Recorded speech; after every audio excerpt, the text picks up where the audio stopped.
Aujourd'hui, je vais vous parler d'un problème que je vois partout.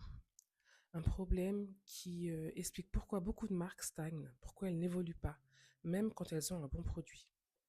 Et ce problème, c'est le positionnement. En réalité, 80% des marques ont un problème de positionnement. Et c'est souvent un problème dont elles ne se rendent même pas compte. Pourquoi? Parce qu'elles confondent plusieurs choses. Le logo, le branding et la stratégie de marque.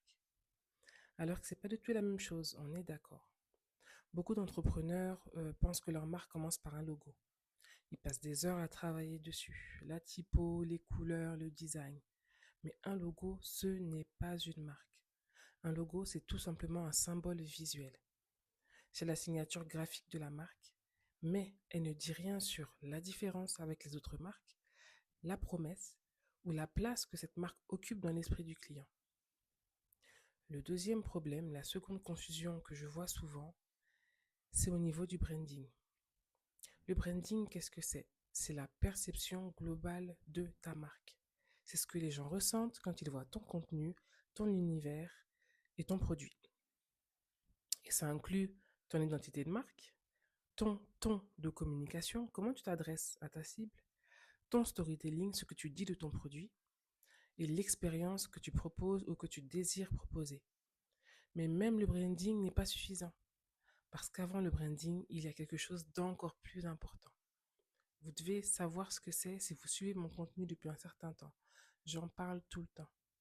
C'est la stratégie de marque. La stratégie de marque, c'est la fondation. C'est ce qui répond à des questions simples mais essentielles. Pourquoi? Ce fameux pourquoi. Pourquoi ta marque existe? À qui est-ce qu'elle s'adresse?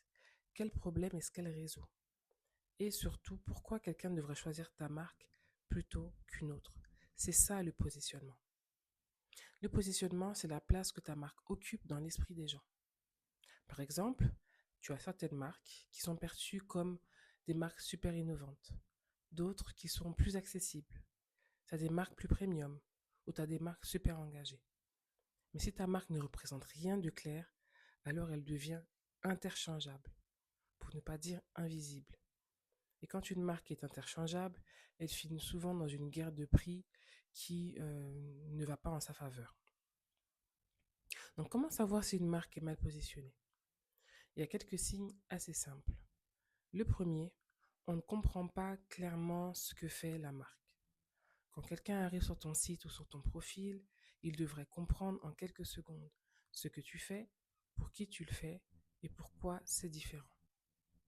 Deuxième signe, la marque parle à tout le monde.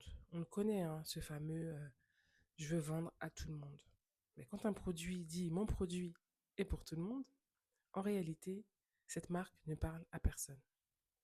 Troisième signe, le message ressemble à celui de tous les concurrents. Même promesse, même vocabulaire, même discours.